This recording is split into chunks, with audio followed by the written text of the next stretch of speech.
എല്ലാവർക്കും നമസ്കാരം. ഞാൻ ശില്പ.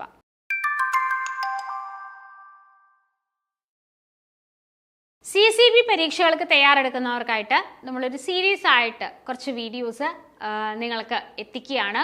അപ്പോൾ സൂപ്പർ അവർ എന്നാണ് ഈ ഒരു സീരീസിന്റെ പേര്.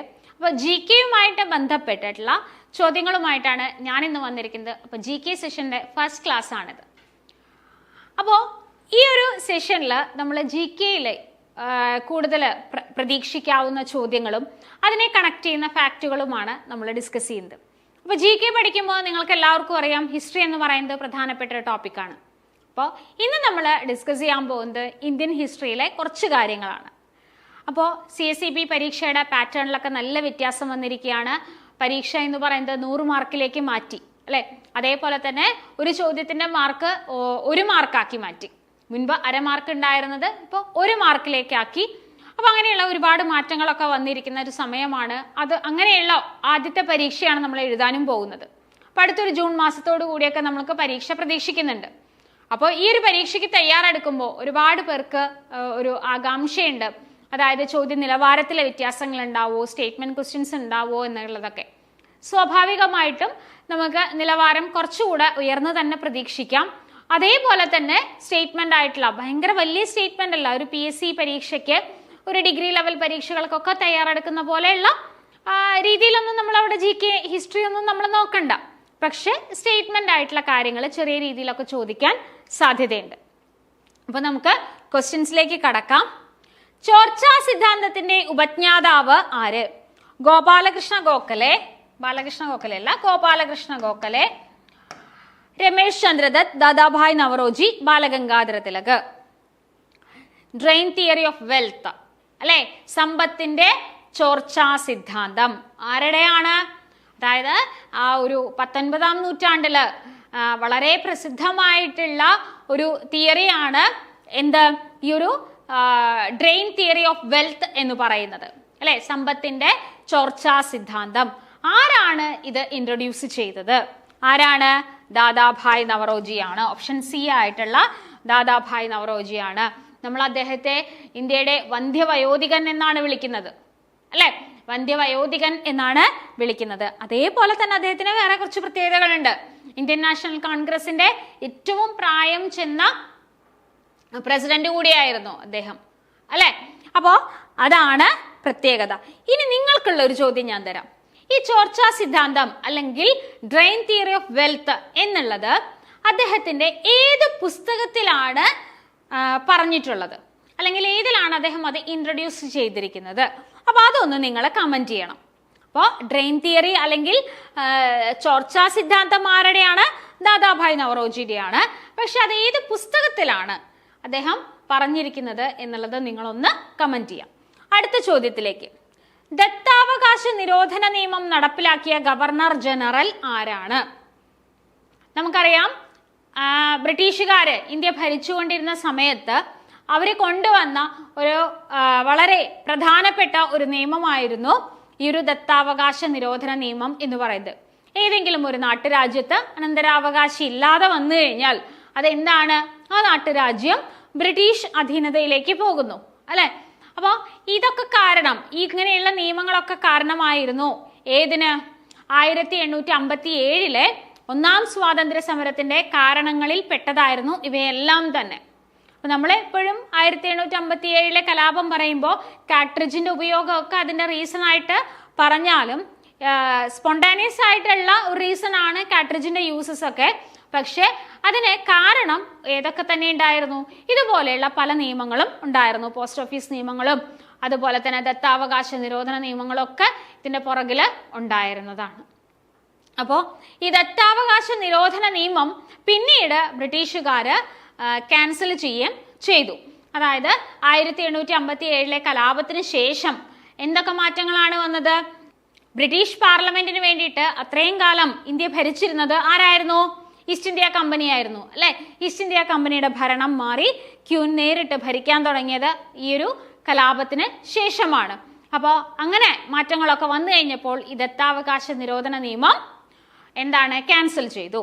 അപ്പോൾ ഇത് കൊണ്ടുവന്നത് ആരാണ്? ഗവർണർ ജനറൽ ആയിട്ടുള്ള ഡൽഹൌസി ആണ്. ഓപ്ഷൻ B ആണ്. ഡൽഹൌസി പ്രഭുവാണ് ദത്താവകാശ നിരോധന നിയമം, ഡോക്ട്രിൻ ഓഫ് ലാപ്സ്. അതായത് ഏതെങ്കിലും ഒരു നാട്ടുരാജ്യത്ത് അനന്തരാവകാശി ഇല്ലാതെ വന്നാൽ സ്വാഭാവികമായിട്ടും എന്താണ്, ദത്തെടുക്കും അല്ലെ. അങ്ങനെ ദത്തെടുക്കാനൊന്നും പാടില്ല. ആ ഒരു രാജ്യം ആർക്ക് സ്വന്തം ബ്രിട്ടീഷ് അധീനതയിലേക്ക് വരും. സത്താറ, ഔദ് ഇങ്ങനെയുള്ള നാട്ടുരാജ്യങ്ങളൊക്കെ അങ്ങനെ ബ്രിട്ടീഷുകാരുടെ അധീനതയിൽ വന്ന പ്രദേശങ്ങളാണ്. അതേപോലെ തന്നെ നമ്മൾ ഝാൻസി റാണി അല്ലെ, അപ്പോൾ അവർക്കും പുത്രന്മാരുണ്ടായിരുന്നില്ല, അല്ലെങ്കിൽ മക്കളുണ്ടായിരുന്നില്ല. അപ്പൊ അതുകൊണ്ട് അവർക്കും ദത്തുപുത്രനാണ് ഉണ്ടായിരുന്നത്. അപ്പൊ അവർക്ക് അധികാരം കിട്ടില്ല എന്നറിഞ്ഞപ്പോഴൊക്കെയാണ് ഝാൻസി റാണിയും ഈ ഒരു കലാപത്തിലേക്കൊക്കെ വരുന്നത്. ഓക്കെ, അപ്പൊ ഈ ഒരു ക്വസ്റ്റിന് ഉത്തരം കിട്ടിയല്ലോ, ഡൽഹൌസി പ്രഭുവാണ്. അടുത്തത്, ഇന്ത്യയുടെ പതാകയായി ത്രിവർണ പതാക അംഗീകരിച്ചത് ഏത് സമ്മേളനത്തിലാണ്? ഇന്ത്യൻ നാഷണൽ കോൺഗ്രസിന്റെ സമ്മേളനങ്ങൾ, വളരെ പ്രധാനപ്പെട്ട സമ്മേളനങ്ങളൊക്കെ നോക്കി വെക്കണം. കറാച്ചി സമ്മേളനം, കൽക്കത്ത സമ്മേളനം, ബോംബെ സമ്മേളനം, ലാഹോർ സമ്മേളനം. ബോംബെ സമ്മേളനത്തിലൊക്കെയാണ് ക്വിറ്റ് ഇന്ത്യ പ്രമേയമൊക്കെ പാസ്സാക്കുന്നത് അല്ലെ. ഇവിടെ പ്രത്യേകിച്ച് എടുത്തു പറയാത്തത് കൊണ്ട്, വർഷം പറയാത്തത് കൊണ്ട് നമുക്ക് ബോംബെ സമ്മേളനം ഒരെണ്ണമൊന്നുമല്ല, ഇഷ്ടംപോലെ സമ്മേളനങ്ങളുണ്ട്, എന്നാലും ഞാൻ പറഞ്ഞെന്ന് മാത്രം. പക്ഷെ ഇവിടെ ഇന്ത്യയുടെ പതാകയായിട്ട് ത്രിവർണ പതാക അംഗീകരിച്ചത് ഏത് സമ്മേളനത്തിലാണ്? ലാഹോർ സമ്മേളനത്തിലാണ്. ഏതിലാണ്? ലാഹോർ സമ്മേളനത്തിലാണ്. 1929 നടന്ന ലാഹോർ സമ്മേളനത്തില് ആരായിരുന്നു അധ്യക്ഷൻ? ജവഹർലാൽ നെഹ്റു ആയിരുന്നു അധ്യക്ഷനായിരുന്നത്. അദ്ദേഹമാണ് രവി നദിക്കരയില് നമ്മുടെ ത്രിവർണ പതാക ആദ്യമായിട്ട് ഉയർത്തിയത്. അടുത്തത്, രാജാറാം മോഹൻ റോയ്ക്ക് തുടക്കം കുറിച്ച പത്രങ്ങൾ, അതായത് അദ്ദേഹം സ്റ്റാർട്ട് ചെയ്ത പത്രങ്ങൾ ഏതൊക്കെയാണെന്ന്. അമൃത് ബസാർ പത്രിക, സ്വദേശി ചിത്രം, മിറാത്ത് ഉൽ അക്ബർ, സംബാദ് കൗമുദി. ഏതാണ്? അപ്പോൾ റിനൈസൻസ് ലീഡേഴ്സില് വളരെ പ്രധാനപ്പെട്ടതാണ്. ഫാദർ ഓഫ് ഇന്ത്യൻ റിനൈസൻസ് എന്നറിയപ്പെടുന്നത് രാജാറാം മോഹൻ റോയ് ആണ് അല്ലെ. അപ്പൊ നമ്മളിപ്പോ നോക്കിയ ടോപ്പിക്കുകൾ ഏതൊക്കെയാണ് പഠിക്കാനുള്ളത്? റിനൈസൻസിന്റെ പ്രധാനപ്പെട്ട ലീഡേഴ്സ് നോക്കണം, വേണ്ടേ? ദെൻ 1857 റിവോൾട്ട്, ദെൻ ഈ ഒരു ഇതുപോലുള്ള പ്രധാനപ്പെട്ട വ്യക്തികളില്ലേ, ഗോപാലകൃഷ്ണ ഗോഖലെ, ദാദാഭായ് നവറോജി, അവരുമായിട്ട് ബന്ധപ്പെട്ടിട്ടുള്ള കാര്യങ്ങൾ ഇതൊക്കെയാണ് നമ്മൾ നോക്കേണ്ടത്. അപ്പൊ ഇവിടെ രാജാറാം മോഹൻ റോയുമായിട്ട് ബന്ധപ്പെട്ടിട്ടുള്ള പത്രങ്ങൾ ഏതൊക്കെയാണ് ഇവിടെ വരുന്നത്? മിറാത്തുൽ അക്ബറും സംബാദ് കൗമുദിയും. 3ഉം 4ഉമാണ് ഉത്തരമായിട്ട് വരുന്നത്. അപ്പൊ ഇവിടെ ഏതാണ്? ഓപ്ഷൻ ബി ആണ്. ഓപ്ഷൻ ബി ആണ് ഉത്തരമായിട്ട് വരുന്നത്. കാരണം ഇതൊരു കോമൺ ആയിട്ട് ഒരു LDC അല്ലെങ്കിൽ LDCക്ക് താഴെ LGS അല്ലെ, LGS ലെവലൊക്കെ ഉള്ള PSC പരീക്ഷകൾക്ക് ചോദിക്കുന്ന ചോദ്യങ്ങളാണ്. അപ്പൊ നമ്മൾ ആ ഒരു ലെവലിൽ വേണം പഠിച്ചു പോവാനായിട്ട്. അത്ര ഡെപ്തിൽ ഞാൻ പഠിക്കണം എന്ന് പറയുന്നില്ല അവിടെ, കാരണം സിലബസിൽ എല്ലാ ടോപ്പിക്കുകളും എടുത്തു പറയുന്നുണ്ട്. പക്ഷെ അങ്ങനെ പഠിക്കണം എന്നല്ല, എങ്കിലും ഹിസ്റ്ററിയുമായിട്ട് ബന്ധപ്പെട്ട്, ഇന്ത്യൻ ഹിസ്റ്ററിയുമായിട്ട് ബന്ധപ്പെട്ട് പ്രധാന വ്യക്തികളുമായിട്ട് ചേർന്ന് നിൽക്കുന്ന കാര്യങ്ങൾ നമ്മൾ നോക്കണം. അപ്പൊ റിനൈസൻസ് എന്ന് എടുത്തു കഴിഞ്ഞാൽ ആദ്യം വരുന്ന പേര് രാജാറാം മോഹൻ റോയുടെയാണ് അല്ലെ. അപ്പൊ അത് നമ്മൾ നോക്കി വെക്കണം. അദ്ദേഹം തുടങ്ങിയ ബ്രഹ്മസഭ അല്ലെ, പിന്നീട് ബ്രഹ്മസമാജമായതും അങ്ങനത്തെ കുറച്ച് കാര്യങ്ങൾ, അതിന്റെ വർഷങ്ങൾ, അങ്ങനത്തെ കുറച്ച് കാര്യങ്ങൾ നോക്കി വെച്ച് പഠിക്കണം. അപ്പോൾ നമ്മൾ CSEB ക്ലർക്ക് കാഷ്യർ പരീക്ഷകൾക്ക് തയ്യാറെടുക്കുന്നവർക്കായിട്ട് നമ്മളൊരു ക്രാഷ് ബാച്ച് സ്റ്റാർട്ട് ചെയ്തിട്ടുണ്ട്. 45 ഡേ ആണ്. അപ്പോൾ ജോയിൻ ചെയ്യുന്നതിന് വേണ്ടിയിട്ട് താഴെ കാണുന്ന നമ്പറിൽ കോൺടാക്ട് ചെയ്യാം. അപ്പോൾ പാറ്റേൺ ഒക്കെ മാറിയിട്ടുള്ള ഒരു പരീക്ഷയാണ് അല്ലേ. അപ്പോൾ നിങ്ങളുടെ സബ്ജക്റ്റുകളിലും ധാരാളം മാറ്റങ്ങൾ ഉണ്ടാകാം. അപ്പോൾ ഇംഗ്ലീഷ് ആയാലും മാത്സ് ആയാലും ഒക്കെ മാറ്റങ്ങൾ തന്നെയാണ്. അപ്പോൾ ഈ ഒരു മാറ്റങ്ങൾ അറിഞ്ഞ് പഠിക്കാനായിട്ടാണ് പുതിയൊരു ബാച്ച് നമ്മൾ സ്റ്റാർട്ട് ചെയ്തിരിക്കുന്നത്. ക്രാഷ് ബാച്ച് ആണ്. നമ്മൾ കൃത്യമായിട്ട് സമയം മനസ്സിലാക്കി പഠിച്ചു കഴിഞ്ഞാൽ നമുക്ക് ഈ ഒരു പരീക്ഷ ക്രാക്ക് ചെയ്യാനായിട്ട് പറ്റും. അപ്പോൾ ജോയിൻ ചെയ്യാം, താഴെ കാണുന്ന നമ്പറിൽ കോൺടാക്ട് ചെയ്യാം കേട്ടോ. അടുത്തൊരു ചോദ്യം, ജയ് ഹിന്ദ് എന്ന മുദ്രാവാക്യം വിഭാവനം ചെയ്തത് ആര്? ജയ് ഹിന്ദ് വളരെ പ്രധാനപ്പെട്ട ഒരു മുദ്രാവാക്യമാണ് അല്ലെ. ആരാണ്? സുഭാഷ് ചന്ദ്രബോസ്. വളരെ പ്രധാനപ്പെട്ട ഒരു മുദ്രാവാക്യമാണ് ജയ് ഹിന്ദ് എന്ന് പറയുന്നത്.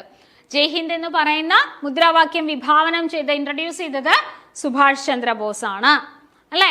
ഇന്ത്യൻ നാഷണൽ ആർമിയുമായിട്ട് ബന്ധപ്പെട്ട വ്യക്തിയാണ് സുഭാഷ് ചന്ദ്രബോസ്. അതേപോലെ തന്നെ ഭഗത് സിംഗ് അല്ലെ. അപ്പൊ ആ വ്യക്തികൾക്ക് ഉള്ള പ്രത്യേകതകൾ എന്താണെന്ന്, വളരെ പ്രധാനപ്പെട്ട ആൾക്കാരാണ്. ഹിസ്റ്ററി എടുക്കുമ്പോൾ നമുക്ക് ഇവരൊന്നും ഇല്ലാത്ത ഒരു കാര്യം പോലും നമുക്ക് എടുക്കാൻ പറ്റില്ല. അപ്പൊ അതൊക്കെ ഒന്ന് ജസ്റ്റ് നോക്കി വെക്കാം. അപ്പൊ ഇവിടെ ഓപ്ഷൻ സി സുഭാഷ് ചന്ദ്രബോസ് ആണ് ജയ് ഹിന്ദ് എന്ന മുദ്രാവാക്യം ഇൻട്രൊഡ്യൂസ് ചെയ്തത്. അടുത്ത നോക്കൂ, നീലം കർഷകരുടെ സമരം നടന്ന ചമ്പാരൻ ഏത് സംസ്ഥാനത്താണ്? ഈ ഒരു ചോദ്യം തിരിച്ചാ ചോദിക്കാറുണ്ട് അല്ലെ. മഹാത്മാഗാന്ധി ഇന്ത്യയിൽ നടത്തിയ ആദ്യത്തെ സത്യാഗ്രഹ സമരം ഏതാണ്? അതാണ് ചമ്പാരൻ എന്ന് പറയുന്നത് അല്ലെ. 1917 മഹാത്മാഗാന്ധി നടത്തിയ സമരമാണ് ചമ്പാരൻ. ചമ്പാരൻ എന്ന് പറയുന്നത് ബീഹാറിലാണ്. ബീഹാറിലുള്ള സ്ഥലമാണ് ചമ്പാരൻ. അപ്പൊ ഗാന്ധിജി നടത്തിയ ആദ്യത്തെ പ്രാദേശിക സമരം കൂടിയാണ് ഒരു പ്രദേശത്ത് അല്ലെ. ബീഹാറിലെ ചമ്പാരൻ എന്ന് പറയുന്ന ആ ഒരു പ്രദേശത്ത് നടത്തിയ സമരമാണ്. അപ്പൊ അതാണ് ഈ ഒരു ചമ്പാരൻ സത്യാഗ്രഹം അല്ലെങ്കിൽ ചമ്പാരൻ സമരം എന്നൊക്കെ അറിയപ്പെടുന്നത്. നീലം കൃഷി ചെയ്യുന്ന കർഷകർക്ക് അവർക്ക് വേണ്ടിയിട്ടാണ് ഗാന്ധിജി ഈ ഒരു സമരം ചെയ്തത്. അത് കഴിഞ്ഞിട്ട് ഗാന്ധിജി നടത്തിയ നിരാഹാര സമരമാണ് 1818 അഹമ്മദാബാദ് മിൽ സമരം. അതൊരു നിരാഹാര സത്യാഗ്രഹമായിരുന്നു അല്ലെ. ഇതൊക്കെ എന്താണ്? പ്രാദേശിക സമരങ്ങളാണ്. എന്നാൽ ബഹുജന പ്രക്ഷോഭം, ഗാന്ധിജിയുടെ നേതൃത്വത്തിൽ നടന്ന ബഹുജന പ്രക്ഷോഭത്തിലേക്ക് വരുമ്പോൾ ആദ്യം വരുന്നതാണ് 1920 നിസ്സഹകരണ സമരങ്ങൾ അല്ലെ. നിസ്സഹകരണ പ്രസ്ഥാനവുമായിട്ട് ബന്ധപ്പെട്ടിട്ടുള്ള സമരങ്ങൾ. അപ്പൊ അതൊന്ന് മനസ്സിലാക്കി പഠിക്കുക. മറ്റതൊക്കെ പ്രാദേശിക സമരങ്ങളാണ്, ഇത് ബഹുജന പ്രക്ഷോഭമാണ്. ക്വിറ്റ് ഇന്ത്യ ദിനമായി ആചരിക്കുന്നത് എന്ന്? ഓഗസ്റ്റ് 15, 9, 8, 20. എന്താണ്? ഓഗസ്റ്റ് 9 ക്വിറ്റ് ഇന്ത്യ ദിനമായിട്ട് നമ്മൾ ആചരിക്കുന്നത്. 1942 ഗാന്ധിജിയുടെ നേതൃത്വത്തിൽ നടന്ന ഒരു ബഹുജന സമരമാണ് ക്വിറ്റ് ഇന്ത്യ എന്ന് പറയുന്നത് അല്ലെ. ഇന്ത്യ വിട്ടു പോവാനായിട്ട് ആഹ്വാനം ചെയ്യാണ് ബ്രിട്ടീഷുകാരോട്. അതുമായിട്ട് ബന്ധപ്പെട്ടിട്ടുള്ള വളരെ പ്രധാനപ്പെട്ടിട്ടുള്ള ഒരു മുദ്രാവാക്യമാണ് ഡു ഓർ ഡൈ, പ്രവർത്തിക്കുക അല്ലെങ്കിൽ മരിക്കുക. ബഹുജന പ്രക്ഷോഭമാണ്. ഇന്ത്യയിലെ എല്ലാ ഭാഗങ്ങളിലും ഇതിന്റെ എഫക്റ്റ് ഉണ്ടായിരുന്നു. അങ്ങനെ കേരളത്തിലും ഉണ്ടായിരുന്നു അല്ലെ. കേരളത്തിലെ ക്വിറ്റ് ഇന്ത്യ സമരവുമായിട്ട് ബന്ധപ്പെട്ട് നടന്ന സംഭവമാണ് കീഴരിയൂർ ബോംബ് കേസ് അല്ലെ. കോഴിക്കോട് ജില്ലയിൽ നടന്നതാണ് കീഴരിയൂർ ബോംബ് കേസ്.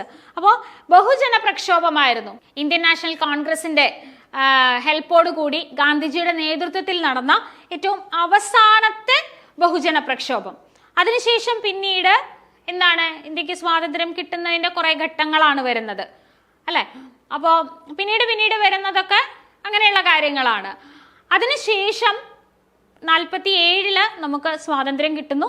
48 മഹാത്മാഗാന്ധി വധിക്കപ്പെടുന്നു. അപ്പോ ഗാന്ധിജിയുടെ നേതൃത്വത്തിൽ നടന്ന അവസാനത്തെ ബഹുജന പ്രക്ഷോഭം അല്ലെങ്കിൽ ബഹുജന സമരം ഏതാന്ന് ചോദിച്ചു കഴിഞ്ഞാൽ അതേതാണ്? ക്വിറ്റ് ഇന്ത്യയാണ്. മനസ്സിലായോ? അതിനുശേഷം ഉള്ളത് വേറെ ഒന്നുമില്ല. പിന്നെയുള്ളതിലൊന്നും ഗാന്ധിജിയുടെ അത്ര ഇങ്ങനെ ഒരു ബഹുജന പ്രക്ഷോഭങ്ങളായിട്ടില്ല. പിന്നെയൊക്കെ വരുന്നത് എന്താണ്? സ്വാതന്ത്ര്യത്തിലേക്ക് അടുക്കുന്ന കുറച്ച് കാര്യങ്ങളാണ് അല്ലെ. അപ്പൊ അതുകൊണ്ട് അതൊന്ന് ഓർത്ത് വെക്കുക. പ്രവർത്തിക്കുക അല്ലെങ്കിൽ മരിക്കുക, ഡു ഓർ ഡൈ എന്ന് പറയുന്നത് ക്വിറ്റ് ഇന്ത്യയുമായിട്ട് ബന്ധപ്പെട്ടതാണ്. ഓഗസ്റ്റ് 9 ക്വിറ്റ് ഇന്ത്യ ദിനമായിട്ട് ആചരിക്കുന്നത്. ഓക്കെ, അപ്പോൾ കുറച്ച് ക്വസ്റ്റ്യൻസ് നോക്കി. ഇതിലെ പ്രധാനപ്പെട്ട ടോപ്പിക്കുകൾ ഏതൊക്കെയായിരുന്നു? മഹാത്മാഗാന്ധിയുമായിട്ട് ബന്ധപ്പെട്ടിട്ടുള്ള കാര്യങ്ങൾ അല്ലെ.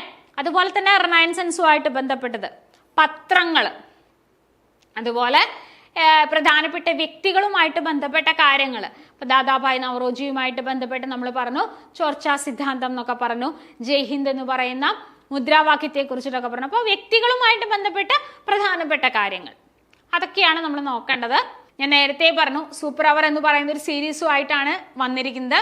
അപ്പൊ ഇതുമായിട്ട് ബന്ധപ്പെട്ടിട്ടുള്ള അടുത്ത ക്ലാസ്സുകൾ ഈ ഒരു ചാനലിൽ തന്നെ നിങ്ങൾക്ക് കാണാം. അപ്പോൾ ഈ ചാനൽ ഇതുവരെ സബ്സ്ക്രൈബ് ചെയ്യാത്തവരാണ് എങ്കിൽ സബ്സ്ക്രൈബ് ചെയ്യുക, കൂട്ടുകാർക്ക് ഷെയർ ചെയ്യുക. അതേപോലെ മറക്കരുത്, നമ്മുടെ കോമ്പറ്റേറ്റീവ് ക്രാക്കറിൽ CCB ക്ലർക്ക് കാഷ്യർ പരീക്ഷയ്ക്ക് തയ്യാറെടുക്കുന്നവർക്കായിട്ട് ക്രാഷ് ബാച്ച് ആരംഭിച്ചിട്ടുണ്ട്. ഡീറ്റെയിൽസിനായിട്ട് നമ്മുടെ നമ്പറിൽ വിളിക്കാം. താങ്ക്